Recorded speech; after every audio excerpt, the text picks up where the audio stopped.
Hi everybody, welcome to Raj kitchens. மழை இப்போ குறைய ஆரம்பிச்சாச்சு. நார்மலாக இந்த நேரத்தில் நம்ம செடிகள்லாம் பார்த்தா அவ்வளோ அழகாக இருக்கும்.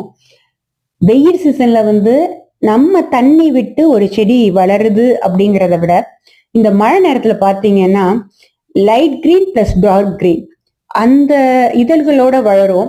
அதை பார்க்கும்போது நமக்கே ஒரு சந்தோஷமாகவும் இருக்கும். அதே போல இந்த மருதாணி கிளைகள் பார்த்தீங்கன்னா light green plus dark green அந்த இதழ்கள் மட்டும் இல்லைங்க, அந்த இதழ்களே பார்த்தீங்கன்னா அவ்வளோ பெருசா எனக்கு வளர்ந்து வந்திருந்துச்சு. அந்த இயற்கையா அந்த மழை நீர் விழுந்து அவ்வளோ தூரம் நல்லா இருந்தது. பார்க்கும்போது ஆசையா இருந்தது. சரின்னு சொல்லிட்டு கொஞ்சம் எடுத்துக்கிட்டு வந்தாச்சு. நார்மலா எப்போதுமே எனக்கு மருதாணினா ரொம்ப பிடிக்கும். ஒரு நாட்கிழமை விசேஷம் மட்டும் இல்லை, வீட்லயே இருக்கிறனால எந்த நேரம் எனக்கு டைம் கிடைக்குதோ அந்த நேரம் பாத்தீங்கன்னா மருதாணி உருவிட்டு அரைச்சு மருதாணி வச்சுக்கிறது என்னுடைய ஹேபிட்டு. நான் அம்மியில தான் அரைச்சி எடுப்பேன். ஒரு சின்ன டிப்ஸ் தாங்க, ஒன்றும் இல்லை, நம்ம கைக்குன்னு நிறைய எக்ஸசைஸ் கொடுக்குறோம்.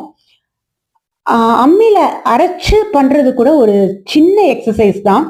இது உங்களுக்கு கையை ஒரே லெவலா கொண்டு வரத்துக்கும் வசதியா இருக்கும். பிளஸ் எலும்புகள் பார்த்தீங்கன்னா அவ்வளோ தூரம் ஒரு ஸ்ட்ராங்கா இருக்கும். ஒரு சின்ன டிப்ஸ் உங்களோட ஷேர் பண்ணணும்னு ஆசை இருந்தது, பண்ணியாச்சு. இப்போ பார்த்தீங்கன்னா நான் மருதாணி நல்லா நைஸா அரைச்சி எடுத்துட்டேன்.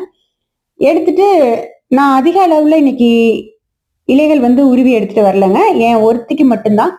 சரின்னு சொல்லிட்டு நான் கொஞ்சமா தான் எடுத்துட்டு வந்தேன்.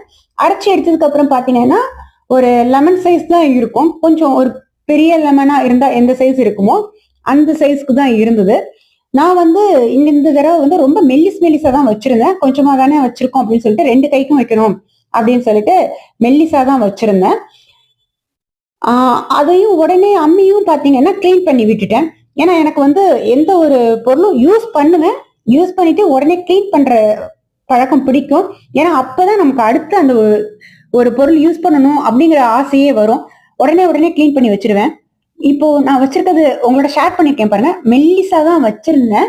அதே மாதிரி ஒரு லெவலா தான் பண்ணி வச்சிருந்தேன். எப்போதுமே இப்படிதான் வைப்பேன். ரொம்ப கொஞ்சம் கண்ணா பின்னான்னு வைக்க மாட்டேன். ஏன்னா அதிக அளவுல வச்சுட்டோம்னு சொன்னா அது பார்வைக்கு எனக்கு ஒரு மாதிரி இருக்கும். அதனால நான் என்ன பண்ணுவேன், மெல்லிசா சின்னதாக தான் எப்போதுமே வைப்பேன். நல்லாவும் செவந்திருந்தது, எனக்கு ரொம்பவும் பிடிச்சிருந்தது. உங்களோட ஒரு ஷேரிங்.